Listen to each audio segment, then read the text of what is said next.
the other stuff I've been working on, because I got 2 betas I want to talk about, and then nobody wants to die before we get into talking about Flintlock. But so I've been playing 2 betas, or played Concord. I played the Concord beta, and just to kind of give you a summary of what that was like, it was cool. I did not. It reminded me a lot of Destiny. As far as how tight it felt and the gameplay of it. And I think when I hear people comparing it to the Crucible meets Overwatch, I think that's about the best comparison you can give it. I had a lot of fun with Destiny it. does shooting well. Destiny does shooting so well. What I'm saying is Destiny does shooting super well, which goes into the other beta I've been playing, which is Marvel Rivals. I just played played a couple hours of it this morning. And when you're comparing the two, it sticks out to me that Concord, in my opinion so far, does shooting better. Now, granted, one's a third person and one is a first person, so you can only compare so much. But as far as how competitive it feels, I would say Concord does it better. I think there's a deeper discussion to be had whenever the game actually comes out. I would love to go back and take snippets. Me and Frazier have only done one episode where it was just me and him, and we talked about what gets you into a live service game. And if you haven't listened to it, I suggest going back and listening to it, because we're going to be bringing out stuff from that podcast when we start talking about Concord.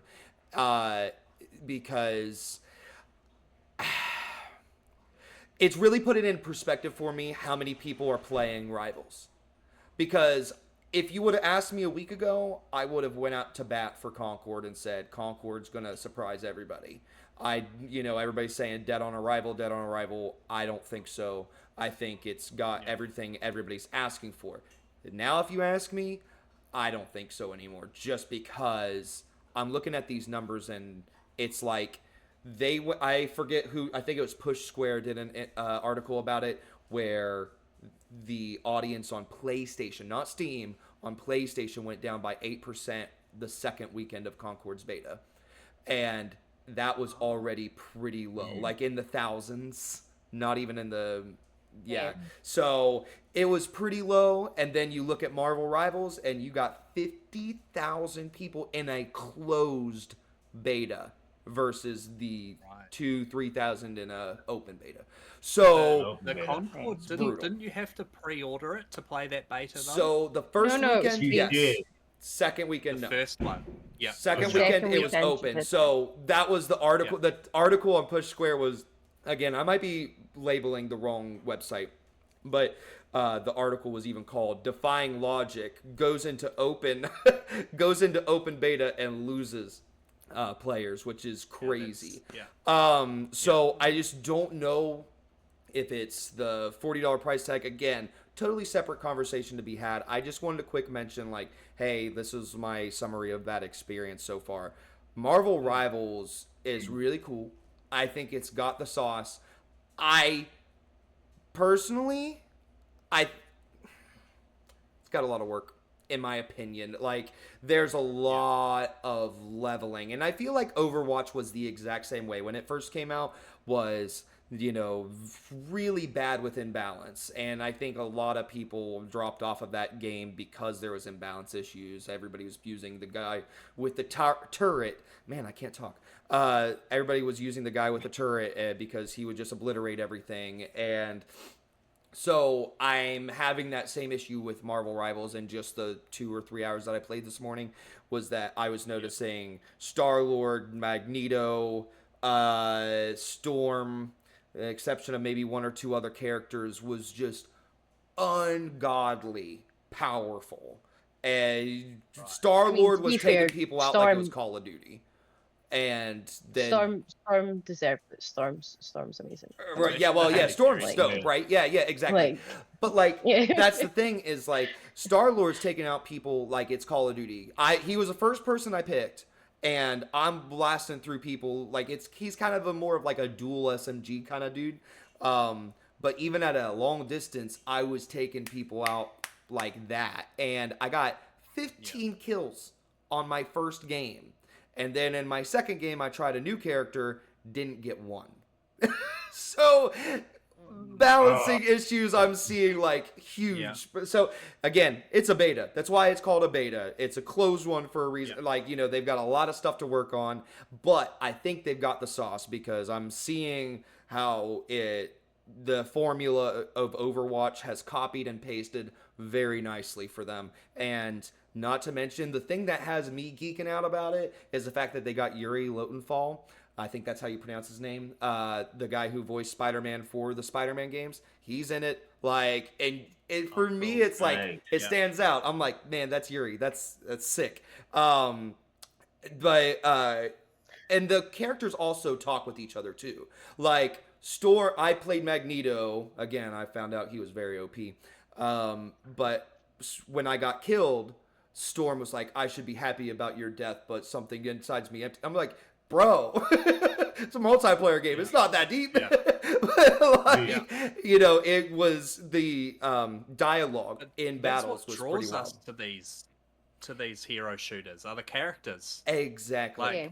Like, you're always going to have a leg up when you're using something like Marvel. People can talk about superhero fatigue all they want, but people still love superheroes. Absolutely. Like, so absolutely. I think, and I think it's also, again, the fact that it's free to play. Like, because almost every other hero shooter is free to play, I just feel like people are like, I don't want to spend £40 for something that I'm not sure if I'm going to like. Whereas you could dip into a Marvel's Rivals or an Overwatch for free and be like, damn, I don't like this, and then just dip back out. But if you spend £40 on something, then what? Like, you don't like it? It's not well balanced. You have to wait for balance updates for the characters and stuff.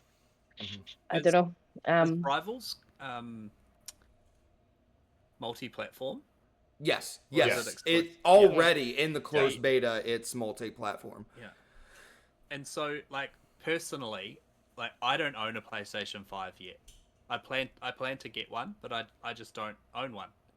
And the fact that Concord is an exclusive and it's going against all of these other multi-platform ones, and it costs money. It's like they're kind of, I feel like maybe are they stacking too many things on? Should they have done, it costs money, but it's multi-platform? Or we're going to make it PlayStation exclusive, but it's going to be a free-to-play. Like, with that... Well, and here's my thing. It's PC and PlayStation, yeah? It is PC and PlayStation. Oh, right, okay. Yeah, it's PC and PlayStation. Yeah, but the thing with, like, Helldivers, that's PvE, yeah? It's not PvP. No, it's PvE. Like, I play Halo. I play Halo on console. I sometimes play Halo on my PC. I'm not playing a hero shooter on PlayStation if half for £40, if half of the player base is on PC and I'm not getting a kill.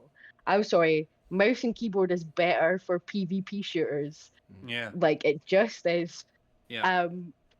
You're asking people to pay $40 for someone on Steam that probably got it on sale to shoot them in the head continually. Yeah. And I don't know. Like, I don't know how well that's going to go. Like, the people that I follow on Twitter all really enjoyed Concord. Like, everyone's saying, I had fun playing it and I will play it. But then, will you pay £40 for it? Yeah. So here's my thing: is I think I'm glad you brought out Helldivers. You didn't say what I thought you were going to say, but you brought up Helldivers too, and that's what I was going to do because I mean it's a $40 game that's multiplayer. There's nothing more to it. It's small. It charges for your season pass. It's $10 for the pass or whatever. It's not like that's free. And that's the thing that has surprised me the most about people's responses to Concord. It's like, guys, where was all of this same exact complaints that Concord's getting? I didn't hear this a single time with Helldivers 2. I don't know if it's just that Concord's being held to a different standard because it's the only exclusive that came from PlayStation Showcase. Because that's the only thing that can somewhat make sense to me. Maybe even the fact that it is in the genre of Overwatch that it's being judged so harshly. And it's like, okay, well, we do have free to play experiences to compare it to directly, unlike Helldivers 2. So, I mean, maybe that's what it is. But to me, I'm looking at Helldivers 2 and I'm like, all right, well, I paid $40 for that game.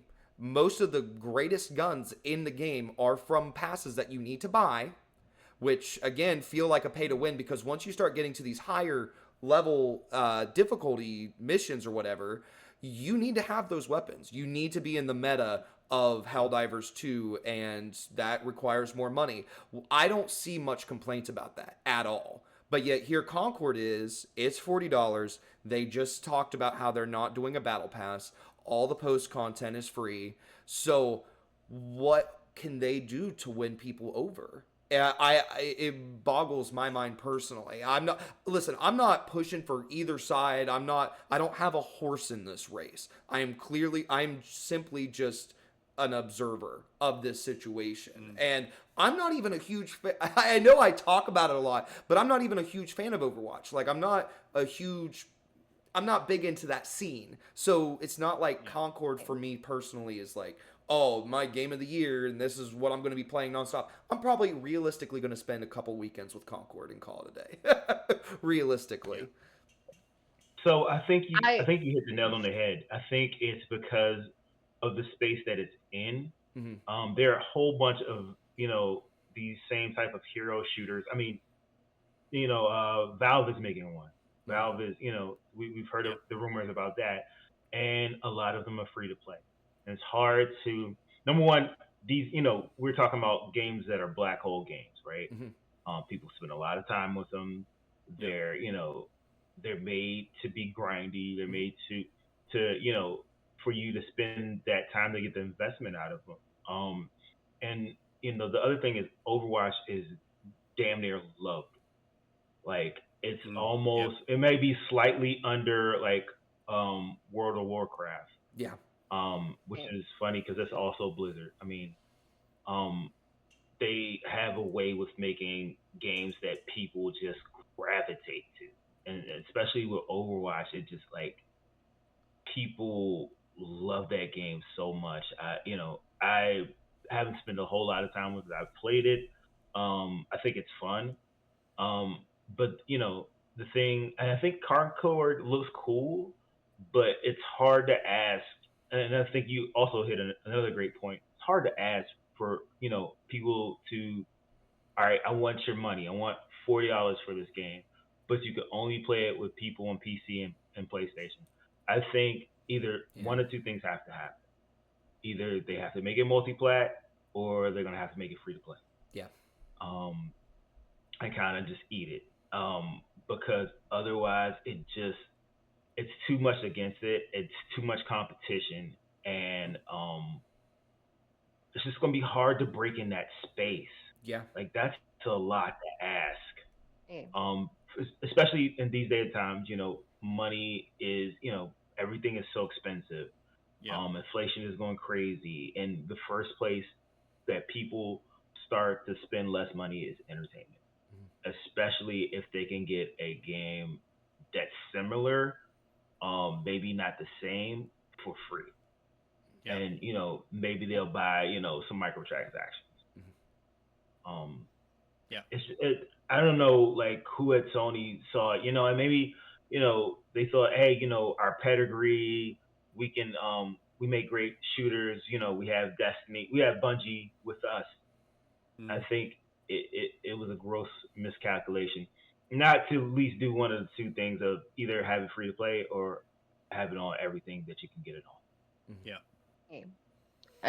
I think I absolutely agree with that, and I think the other thing that was touched on is like the PvP versus PvE.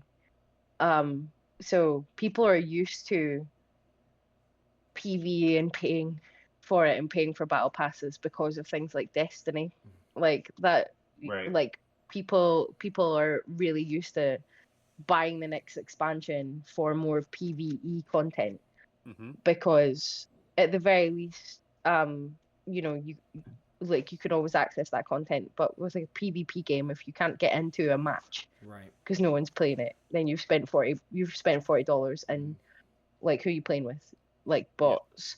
But also because it was so hyped up, because it was this new studio under PlayStation with the pedigree of the devs, and that was so highlighted. It's like, this is, and I forget the name of the lead developer of the studio that's making Concord under PlayStation. I'll look up really quick. But it was like, no one was really expecting anything from Helldivers 2. Like, it came out of absolutely nowhere. Like, it just... Yeah, I think I got Helldivers 1 for Firewalk free Studios. on Steam.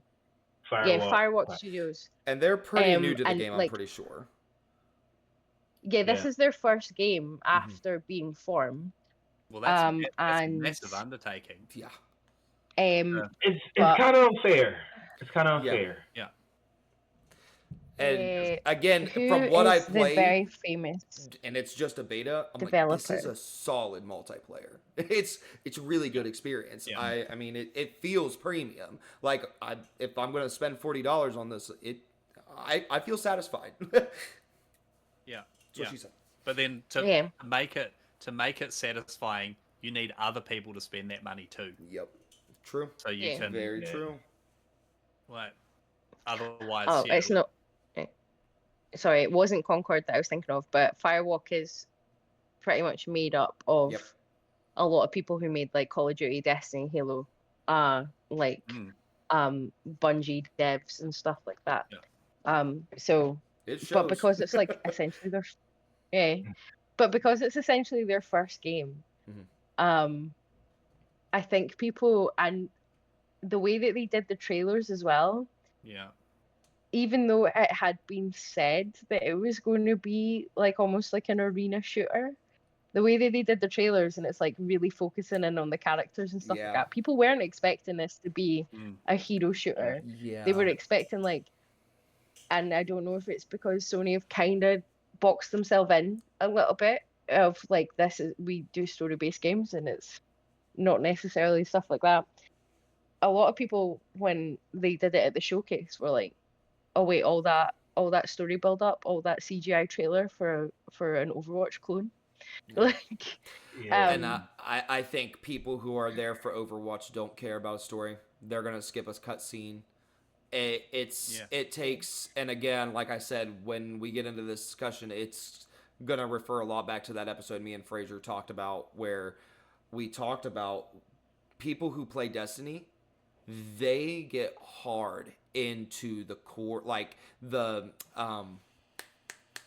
you got a the feeling lore for that the character, lore. don't you? Yes, lore. You got a feeling for it. You fell in love with it because of the gameplay and what it is, and then it just kept running, and you kept getting deeper and deeper into its story, its characters, and what they mean. And to introduce a game that is such simply an arena shooter, and to try to push this deep narrative, I don't know. It's going to be rough. They're going to be fighting an uphill battle right from the get-go. Because, like, you know... I'm not sure how I feel about logging in every week to a PvP to get an episode of story about characters. That is one of my number one things that I'm missions. Curious about. Yep. Yeah. Like, how long are they? I also think, what are they showing us? How does that... Yeah, is it a cutscene? Like, it's not going to be a mission, right? If it's simply you a log in cutscene, once a week to see a cutscene about these characters, because how do they do a mission when it's PvP only? Exactly. And It's then, I mean, how does it go into things like esports when there is no sort of battle pass? Like, there is no meta, really. Yeah. Because Overwatch, Valorant, these sort of things are kept alive by the community, but also because of the massive amount of like players that tune in to watch them as an esport. Yeah. I'm never going to play Valorant. I can't see for shit. Like I feel like I'm not going to be good at these sorts of games. Yeah. But like watching people who are really, really good at PvP hero shooters can be a really fun time. Mm-hmm. Yeah. If all the progression is tied into story-based cutscenes, there's no meta progression. I don't know if there's no meta progression. That's like just thinking about how the fact they're not doing battle passes and stuff like that. Yeah. How's the meta progression going to work? It's Right. completely different from any sort of PvP shooter we've ever seen.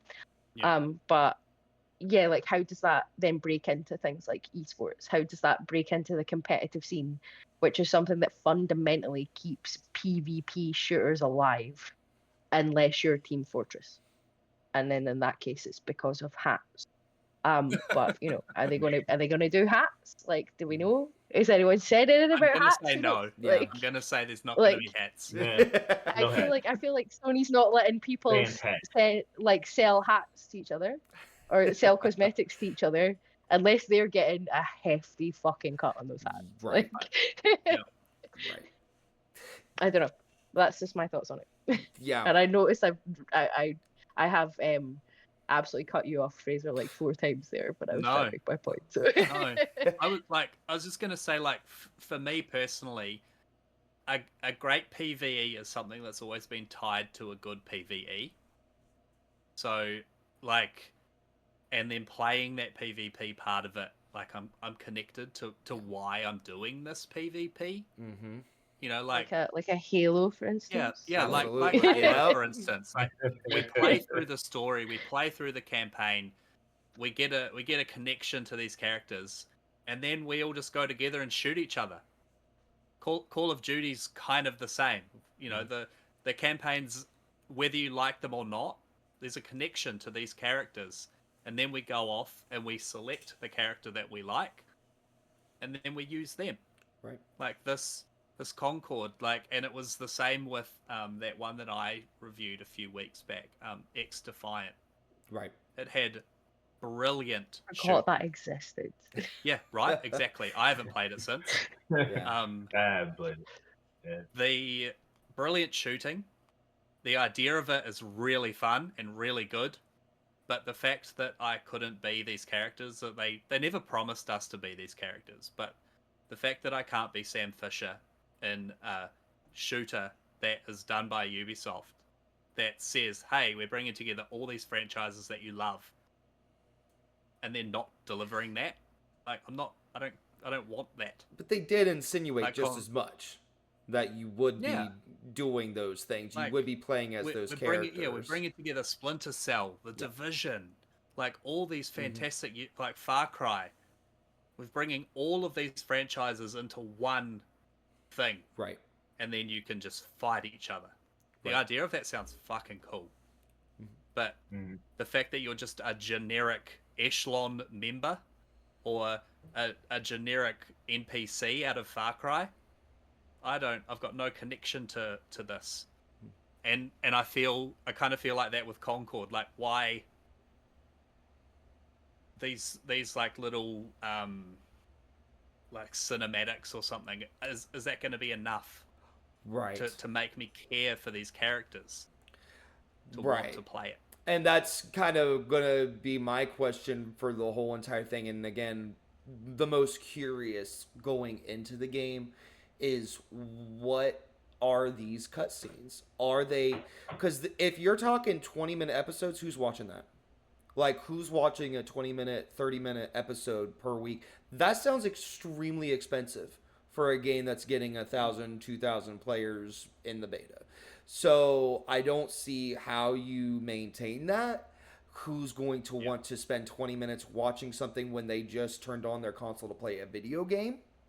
And then also, how much can you get somebody to care about characters within a 2-minute cutscene? So what's going to be finding that sauce for them? I am really curious to see how that plays out, because if it's going to be exactly what we saw in the beta, I don't know if that's long enough to get me to care. But it also still We already see feels a little too long. Overwatch did it. Huh? They don't. Overwatch did it. Did Somehow they? they've. Well, they're Like Yeah, a month they had still a couple. publicly thing? Pe- Oh, okay. Oh no, I mean like Overwatch have made people care about their Oh, heroes. yeah. Like there's no I've never really played Overwatch. I don't think there's a story, but people seem to be connected to these certain characters, whether it's like a cosmetic thing or like they just enjoy the powers. I'm not quite sure. And but... you know, I think a lot of it has to do with the fact that back then, kind of going back to what Commander Buck was saying, was that there wasn't competition for Overwatch back in the day. I mean, people paid $60 for Overwatch, and look at how attached they got to those characters because it was a good, solid experience. There was nothing to compare it to. People complained about the loot boxes, but that was about like to the extent of it. I don't think there was much complaints outside of it. I was playing. I think Overwatch is the original Destiny when that came out, and a lot of like the people that I was playing Destiny with were excited about this Overwatch and kind of dropped Destiny for Overwatch. So yeah, you're right. There was not a lot around. Yeah, I think Overwatch is almost like unique in the fact that people care about the characters. Like I can name at least like one Overwatch character, despite the fact that I've never played it. Like I know who Tracer is in Overwatch, but you could put the entire cast of like Apex Legends or Valorant in front of me, and I'd be like, I've never seen these people before in my life. Like I think Overwatch potentially is like sort of captured it before people expected it to be free to play and actually all about the mechanic. I'm and sorry, made like a big I gotta thing joke. about this. Hey, you're good. I gotta go think about it. This is the longest episode we've ever recorded. Awesome. It's been Oh, great. nice. We're gonna have to cut this down. It's great. No, this is awesome. It was great talking to y'all. It's great talking same to you, man. Buck. It's really good, man. Thanks for coming. All right. Hopefully we'll see you next week. Lovely to meet you. Not a Thanks. problem. See Oh ya. yeah, I'll be back next week. Awesome. All right, Awesome. bye. See ya.